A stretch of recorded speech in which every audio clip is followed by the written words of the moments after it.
Hello, you lovely lot. How you diddling? I just wanted to jump on today and just to share. I want to share where I'm at. I wasn't going to do a video this week. I've got a video lined up, an interview with my friend Paul from school, which I'm really excited about. But I wanted to explain. I thought, well, no, I need to go on and explain why. Why I'd thought I wasn't going to, and just explain what's going on, because I think it's relevant, really.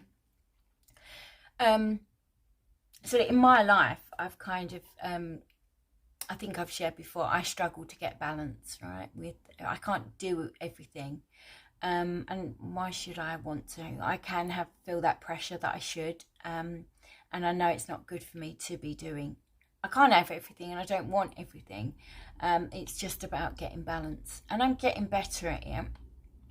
Although what's happened this week is I recognised that I needed to prioritise other things, and I'll tell you what that is, and that's exercise and my food. And what do I mean by that? Right, so exercise for me is a massive part of my recovery. And that's because, you know, we all know the benefits that it gives us for our body, but also our mental health, right? For me, especially, for instance, when I'm running, and running is not my favourite thing to do. I'm not particularly good at it, but what it does for me is when I'm in that flow, I have to battle with myself with running. As I'm running, I'm telling myself, keep going, because there's a part of me that goes, stop, you're tired, have a little rest. Nope. And it's stay in your lane, girl. Keep the pace. And so I'm having a battle in my head. But that's a good thing. Because when I'm finished, not only is my body tired, my mind's tired. And that's a good thing in the sense of, if my brain, which it is, it can be very busy. Rapid thinking and overthinking sometimes, and so when I get to slow it down, it's very good for me. It's very calming and peaceful, and so when your body's tired and your mind's tired, that's very it's beautiful feeling. Now, I don't get that straight away. I get that when I'm at a certain fitness level, and I'm not there yet, so it's quite a battle to actually get there. Now, I've been running, but very inconsistently, and my food, when I gave up drinking, I turned to food, because with food, it gives me that numbness that I'm searching for. I can overeat because I want to feel satiated and I want to feel full, but I don't always have that full switch. You're done now, girl. Because it's not just physical hunger, it's emotional hunger, and I recognise that. And I did a lot of food recovery, and I learned a lot. I learned when I'm triggered, when emotional hunger come over me, and there's a difference. And what I've been doing for, I think, a couple of months now, I've been overeating. Now, that's okay, right? I need to right size this, and what I mean by right size is, look, things are good. I'm very well. And I'm doing this channel, I'm doing work at home, my friends are, my family are all well, I've got friends in my life, back in my life, that are just so special. These relationships that I'm building back up are just invaluable to me. My daughter's living with me, and I cherish that, because it won't be forever. She's just temporarily living with me, and I'm well, it's really good. Things are good. And the but isn't a negative. I'm just recognising that I'm on a rebuild at the minute, because it takes time. So I'd been unwell, hadn't I? And I've shared that on this channel. I've been unwell, and I'm well now. But it's a real build. So while I'm doing that, I rebuild my life, and areas of my life take time. And at the moment, because I've been overeating and the exercise, I've just really struggled with it to get in a flow.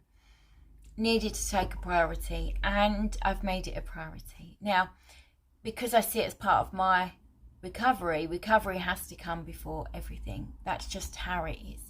I learned that very early on. that I have to put recovery before everything else, because if I don't, I lose my recovery, and we know where that leads. And I see exercise and over it as part of my recovery, but that doesn't mean, look, right sizing it means that I am not drinking and I'm well, I'm not drugging, I'm not kind of getting into toxic relationships or friendships. I can't, lots going on that's good, but I can improve. I'm in that rebuild. And so I committed to a program for my exercise and for my food. And what I understand as well is that I have limited amount of motivation, and I can't do everything at once. And eventually, when I'm inputting this program, it will flow with my work. But at the moment, I have to kind of juggle, and that's okay. And I thought about it long and hard, and I thought, yeah, my exercise and my food need to take a priority at the moment, because they're kind of making me sluggish, and it's impacting me. And so I want to address it. But also I know that prioritizing my exercise and my food doesn't just come from a place of, I feel today, yes, that I want to go for a run, or I want to eat better, or whatever, because that's a conscious decision. And my drives, and I've talked about it before, come from my subconscious, and also from my esteem, how I feel about myself, self-love, self-respect, right? And so as I start to get well, this self-respect comes back, and self-respect is what I need for discipline, because it's easy for me to let go of that. If I don't respect myself enough and love myself enough and make myself a priority, then that's going to fall by the wayside. My motivation might be, well, I want to look better because I want to be skinny, right?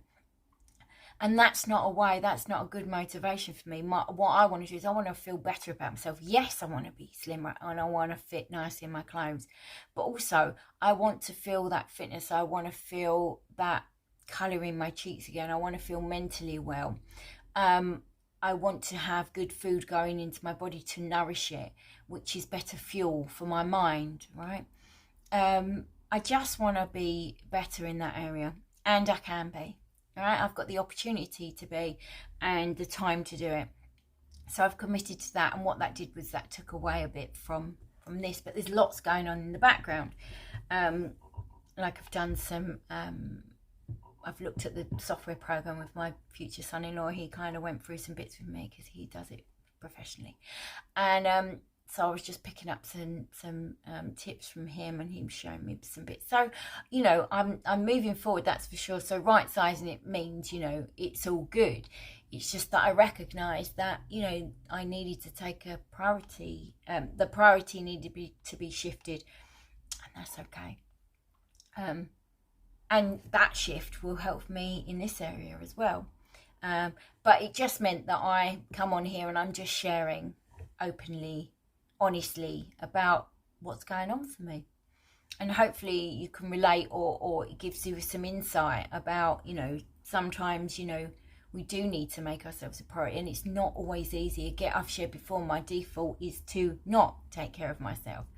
I didn't see myself as a priority, and I do now, and so that's a great thing. And for me to see what's going on, because like I said, before I would feel guilty because I'm not doing everything, and then I'm incapable, and then I'm a failure, and then that would hit hard on me, and then comes the overwhelm, and I'm not mentally well, and then that can trigger other stuff. And so it is about me recognizing what is important today, and that my health, my mental health, my recovery are my priority above all.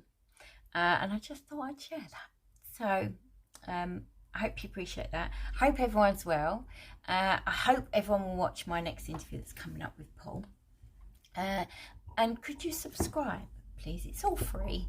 Just subscribe to my channel and hit the notification bell. That'll tell you when some of my when my videos are coming up. Apparently it's not consistent, but hey, what is really? So, but yeah, it would be really great if you could subscribe and send in lots of love, and I hope to see you in my next video. in the interview with Paul. I think might be. Anyway, let you know. Thanks, guys.